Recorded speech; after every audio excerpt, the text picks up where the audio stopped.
사사기 14장 1절부터 14절까지 말씀 통해서 적의 여인과 사랑에 빠진 삼손이라는 제목으로 말씀 함께 나누겠습니다.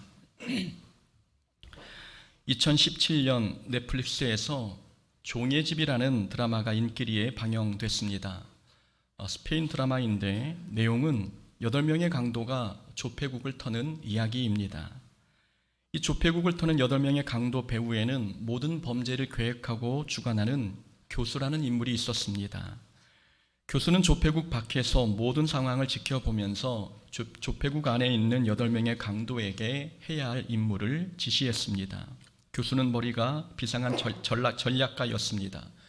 거기에다가 언변도 뛰어나서 경찰을 농락하며 조폐국을 완벽하게 털었습니다. 이 드라마에서 황당했던 부분은 강도를 잡기 위해 수사에 나선 여자 경찰이 이 강도 두목인 교수와 사랑에 빠진 부분입니다. 교수는 수사 진행 상황을 정탐하려고 자기의 정체를 숨기고 여자 경찰에게 접근해 유혹했습니다.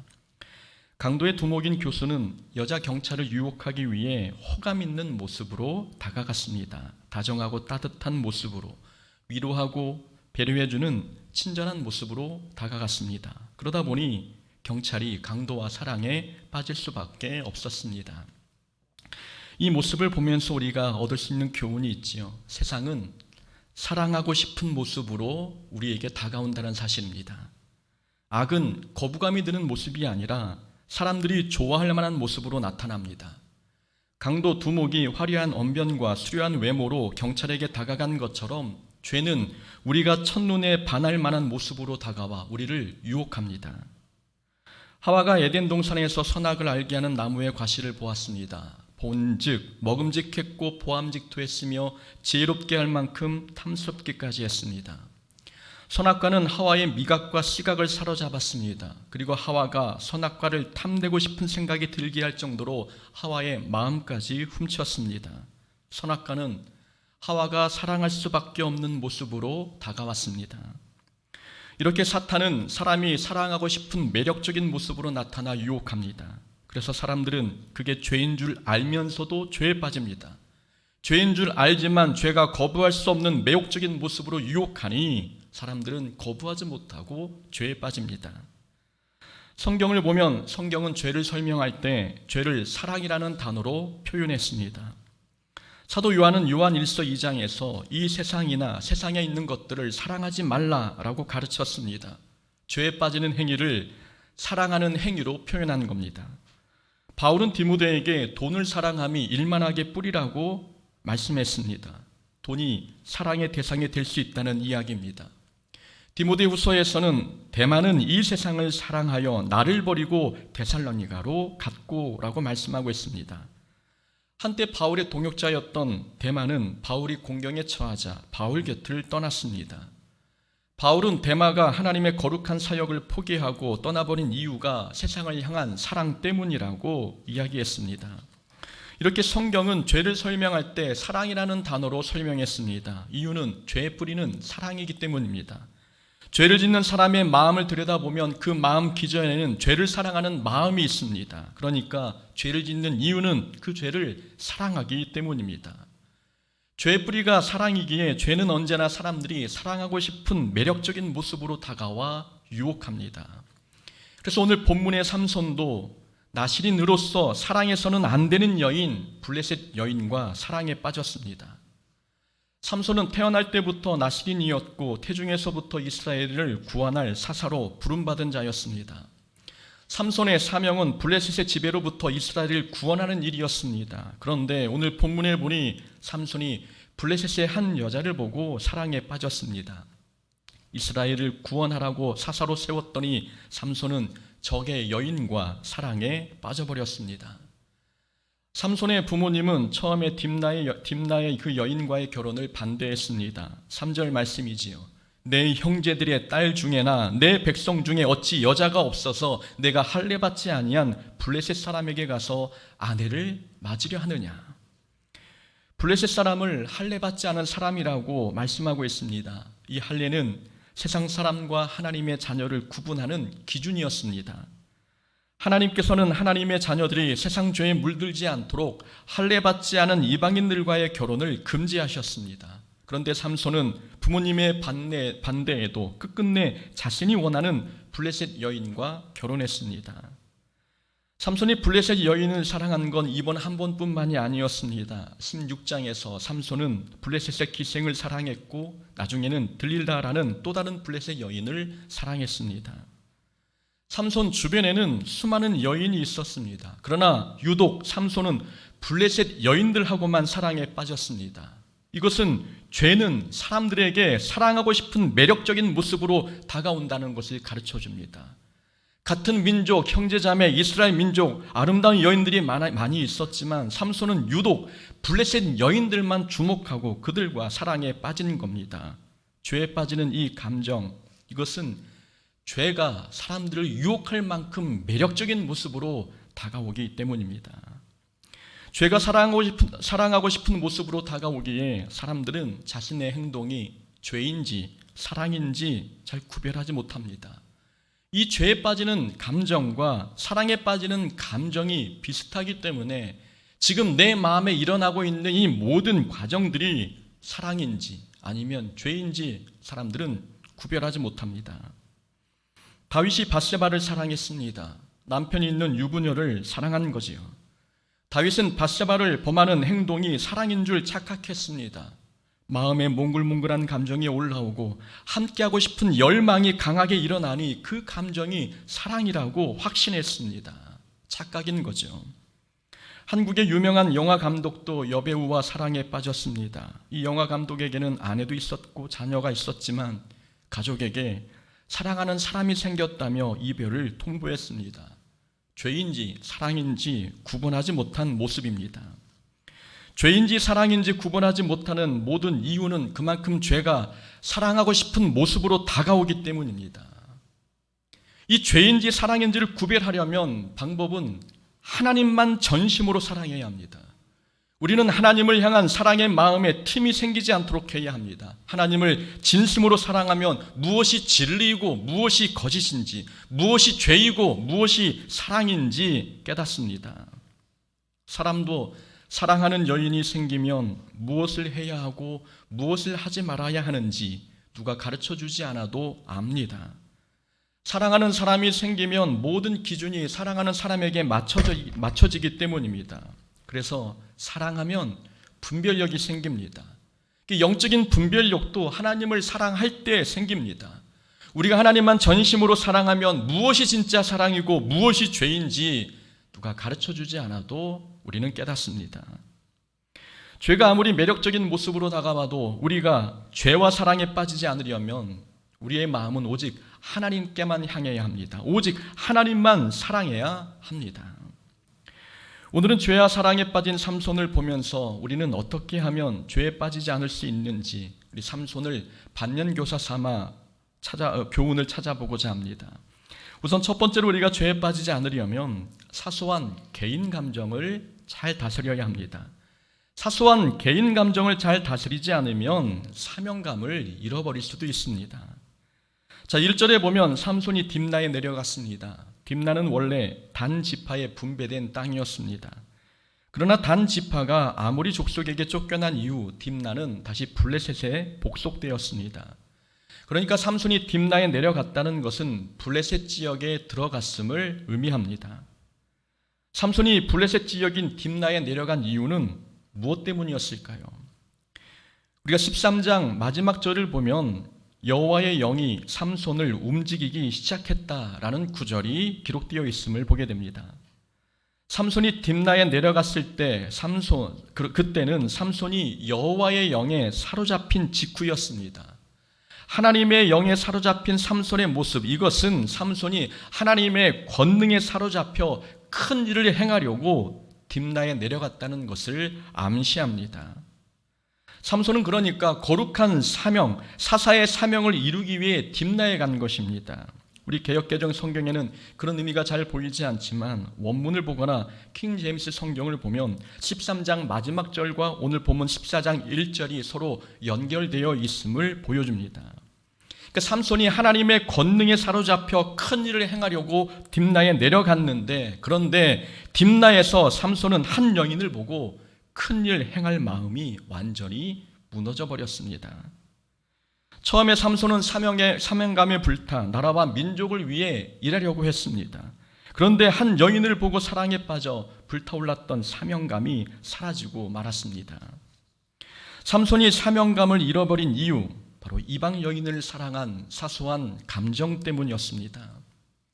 삼손이 나시린의 조건을 어긴 것, 그리고 사사로서의 모습을 보여주지 못한 것, 모두 사소한 감정 때문이었습니다. 삼손은 딥나의 여인을 보기 위해 딥나에 자주 내려갔지요. 내려가다가 사자를 만났는데 삼손은 사자를 맨손으로 찢어 죽였습니다. 이 행동은 식체를 가까이 하지 말라는 나시린의 규정을 어긴 행동입니다. 또다시 삼손은 딥나로 가다가 사자의 사체에 벌떼와 꿀이 있는 것을 보고 손으로 꿀을 떼 먹었습니다. 이 또한 부정한 것을 가까이 하지 말라는 나시린의 규정을 어긴 행동입니다. 삼손이 머리카락을 잘리게 된 것도 들릴라라는 여인의 유혹에 넘어갔기 때문입니다.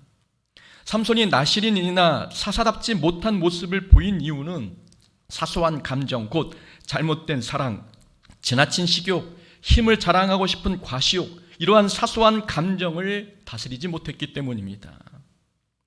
우리도 신앙생활에서 사명감을 잃어버리는 이유, 바로 사소한 감정 때문일 때가 있지 않습니까?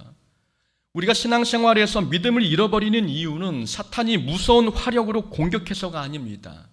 사소한 감정을 다스리지 못해 우리 스스로 믿음을 잃어버리는 경우가 훨씬 더 많습니다. 의정부에서 교육전도사로 사역할 때였습니다. 한 여자 성도님이 예수를 영접하고 행복하게 신앙생활하고 있었습니다. 예수 믿을 것 같지 않았던 분이 예수를 믿었으니 교인들도 모두 기뻐했고 행복했습니다. 성탄절 2부 때였습니다. 성탄절 2부 때, 그때만 해도 성탄 2부면 새벽송을 돌지 않습니까? 그 성도님도 교회에서 새벽송을 돈다는 소식을 듣고 과자 선물을 준비했습니다.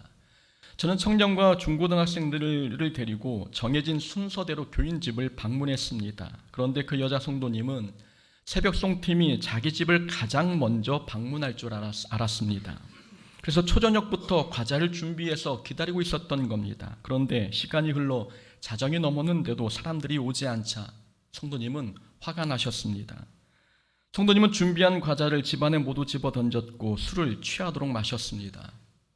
자정을 넘겨 그 집을 방문해 보니 술 냄새가 진동했습니다. 성도님은 우리를 보자 비틀거리며 주섬주섬 과자를 주워 모아 우리에게 건네주셨습니다.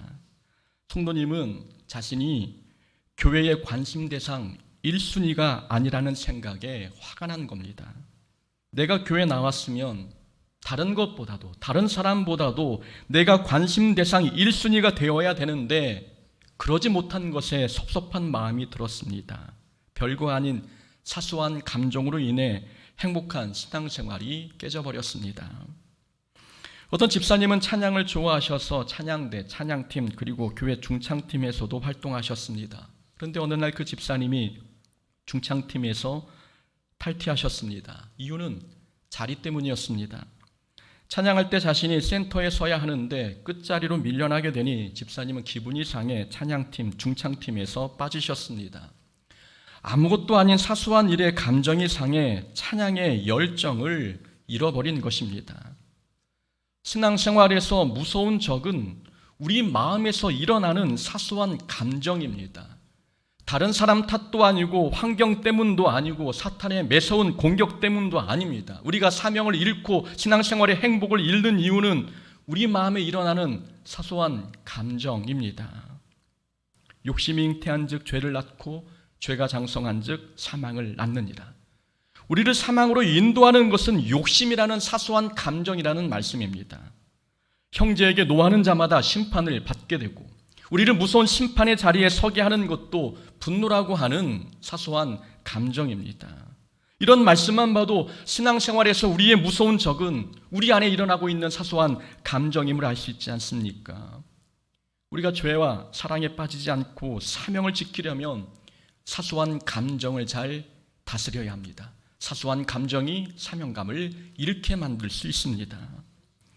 또 두 번째로 죄에 빠지지 않으려면 자신이 좋아하는 것 또는 좋아 보이는 것을 선택 기준으로 삼지 않아야 합니다. 자, 삼손의 부모님이 삼손에게 물었습니다. 이스라엘에게도 여인이 많은데 왜 굳이 블레셋 여인을 아내로 맞으려고 하느냐? 이런 질문에 삼손의 대답은 간단했습니다. 3절 말씀이죠. 내가 그 여자를 좋아하오니. 이게 이유였습니다. 아버지, 제가 그 여인을 좋아합니다. 블레셋 여인과 결혼하려는 행위에는 거창하고 특별한 이유가 있었던 게 아닙니다. 그냥 삼손 자신이 좋아서 결혼하려는 것이었습니다. 삼손 말씀을 한번 다시 살펴보면 삼손이 이렇게 이야기했죠. 내가 그 여자를 좋아하오니. 여기서 좋아하오니라는 단어는 외형적인 모습을 보고 마음에 들었을 때 좋다라는 의미로 사용한 단어입니다. 그러나 이 좋아하오니 단어는 때로 옳다라는 뜻으로도 사용합니다. 특별히 도덕적 규범이나 종교적 행위에 관해 말할 때 옳다라는 뜻으로 해석됩니다. 그러니까 좋아하오니가 옳아 보이니, 옳으니라는 뜻이 되는 것입니다. 그러니까 삼손이 내가 그 여자를 좋아합니다라고 말하는 것은 블레셋 여인의 외모만 좋다는 뜻이 아닙니다. 그 여인의 종교 생활과 도덕적 가치 그리고 블레셋의 삶의 방식도 좋아 보이고 옳아 보인다는 뜻입니다. 삼손은 블레셋 여인의 외모만 좋아한 게 아니었습니다. 블레셋의 모든 삶의 방식, 그들의 종교 생활, 그들의 삶의 가치, 도덕적인 기준까지도 좋아했습니다. 그러니 결혼하고 싶은 것이고 그들의 삶의 방식을 받아들이고 싶었던 것입니다.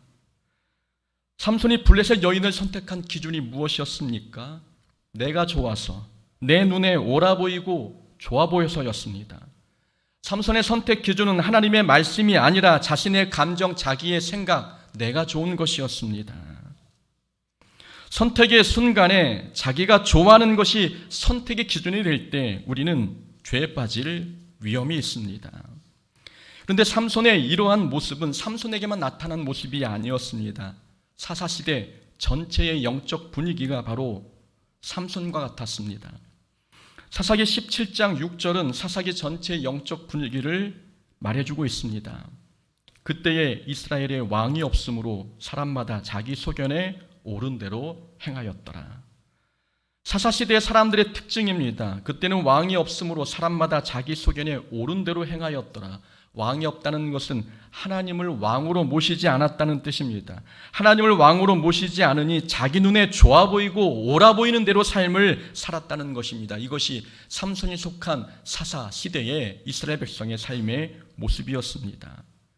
사사시대가 타락, 고통, 부르짖음, 구원, 평화, 그리고 다시 타락, 고통, 부르짖음, 구원, 평화, 이렇게 이런 악순환의 패턴들이 계속 반복되는 이유는 사람들이 선택 기준이 내가 좋은 것이었고 내 눈에 좋아 보이는 것이었기 때문입니다. 삼손이 블레셋의 삶의 방식이 좋아 보이는 것처럼 우리 눈에도 세상 사람들의 삶의 방식과 문화가 좋아 보일 때가 있지 않습니까? 세상 사람들의 어떤 모습, 그들의 어떤 삶의 방식이 우리 눈에 좋아 보입니까? 세상 사람들은 일주일 동안 바쁘게 살다가 주말이면 가족과 함께 캠핑 가는 일이 많습니다. 그런 삶을 바라보면 저런 삶이 진정한 워라벨인 것처럼 보여서 부럽지 않습니까? 우리는 주일 성수해야 하기에 주말에 가족여행은 꿈도 꾸지 못합니다. 주일이면 교회만 가야 하는 우리의 이런 삶이 세상 사람들 눈에는 매력 없어 보이고 재미없어 보일 수도 있을 것 같습니다. 우리는 우리의 이런 삶의 방식을 어떻게 생각하십니까? 행복하십니까? 즐거우십니까? 가장 행복한 가정은 주일에 캠핑 가는 가정이 아니라 하나님과 동행하는 가정입니다. 가정의 화목과 행복은 부모가 지킬 수 없습니다. 여행, 캠핑, 이것이 가족의 화목을 지킬 수 없습니다. 하나님과 동행하는 가정이 될 때에 하나님이 우리의 가정의 행복과 화목을 지켜주십니다. 제가 가장 행복할 때가 있습니다. 주일 예배를 마치고 가족과 함께 점심 식사하면서 교회 이야기를 할 때입니다. 교회에서 행사가 있었으면 그 행사에서 재밌었던 이야기를 나누며 웃고 떠들 때, 그때가 가장 즐겁습니다. 며칠 전 성경 퀴즈 대회를 마쳤지 않습니까? 성경 퀴즈 대회를 마친 후 애굽 왕 바로를 똑바로 킹이라고 설명한 호영이 이야기를 할 때, 또한 예상 문제지에 빨간 줄을 그어가며 열심히 공부했는데 순발력에 밀려 한 문제도 맞히지 못한 이모 제2집사님 이야기를 할 때 배꼽 잡고 웃으며 행복해했습니다. 또한 설교 내용 중에 은혜가 되었던 부분들을 자녀들과 함께 나눌 때, 이럴 때 하루의 피곤이 사라지고 에너지가 충전되는 기분이 듭니다. 세상 사람들은 하나님과 동행하는 가정이 얼마나 행복한지 모릅니다. 하나님을 중심으로 사는 삶의 방식이 얼마나 기쁘고 즐거운지 세상 사람들은 상상도 못합니다. 사람들 눈에 좋아 보인다고 해서 그게 옳은 것은 아닙니다.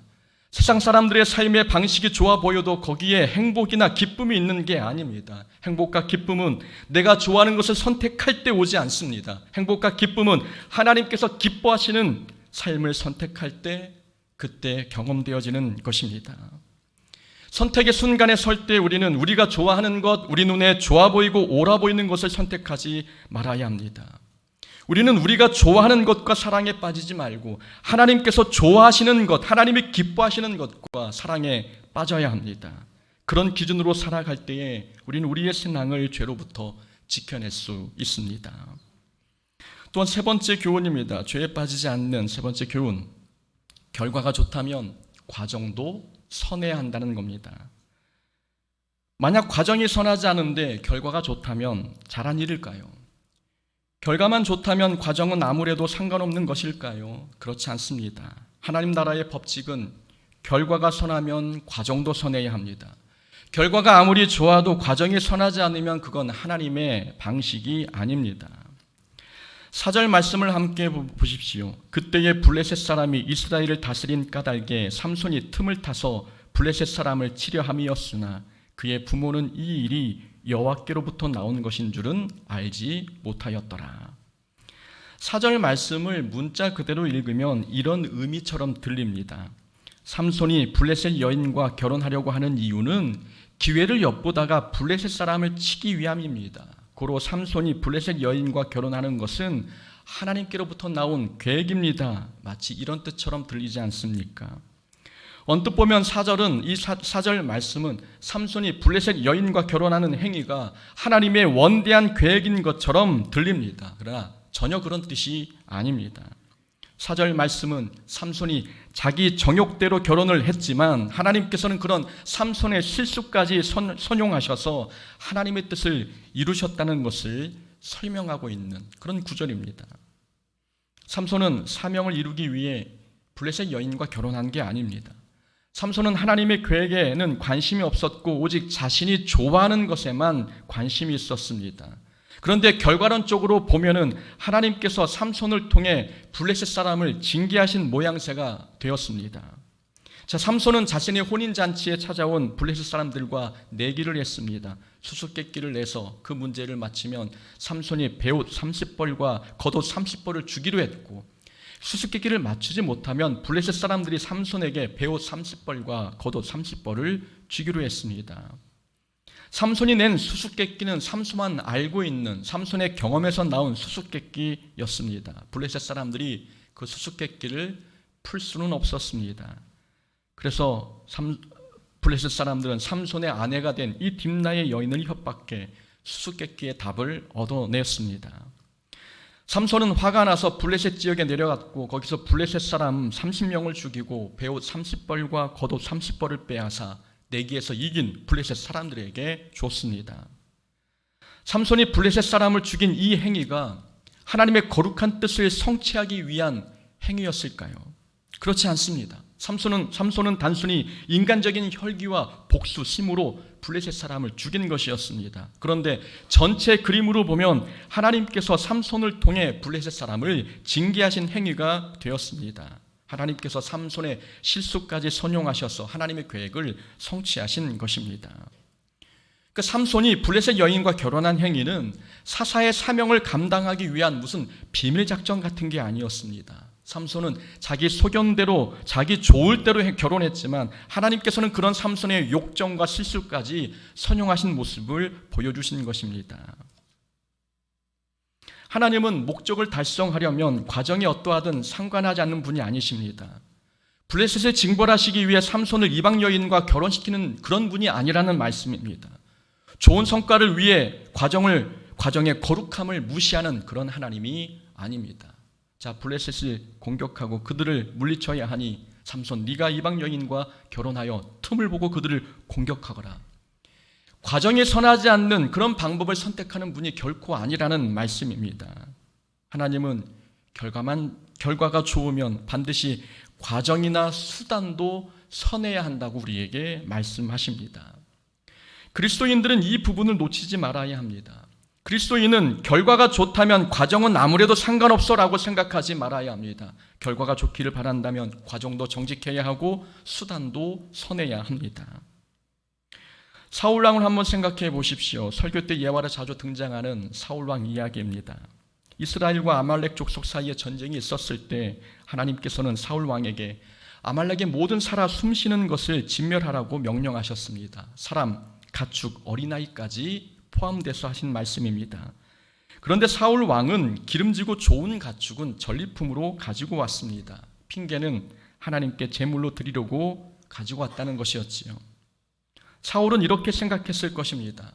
살아있는 모든 것을 진멸하라는 하나님의 말씀에는 순종하지 못했지만 결과적으로 질 좋은 가축을 하나님께 제물로 드린다면 이것도 옳은 게 아닌가, 이것도 좋은 게 아닌가라고 생각했을 것입니다. 목사님, 제가 주일에 일하느라 예배 참석이 어렵습니다. 예배는 참석하지 못해도 주일에 열심히 돈을 벌어 헌금 많이 하면 교회 재정도 튼튼해서 좋지 않겠습니까?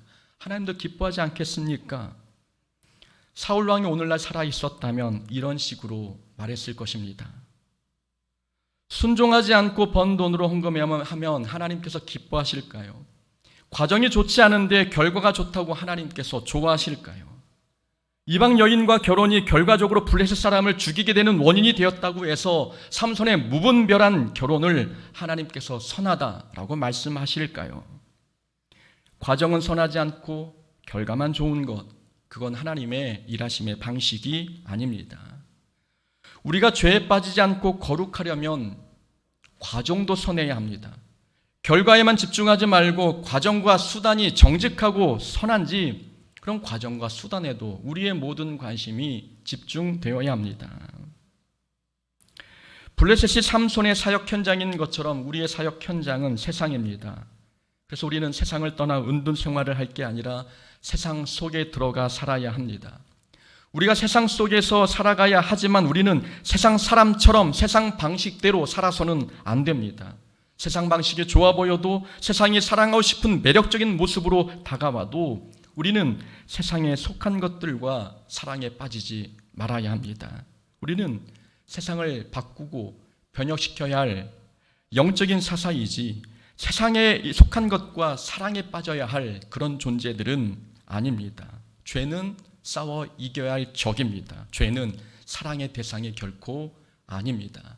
죄와 사랑에 빠지지 마시고 죄와 싸워 승리할 수 있는 하나님의 자녀 되기를 주의 이름으로 축원합니다. 아멘.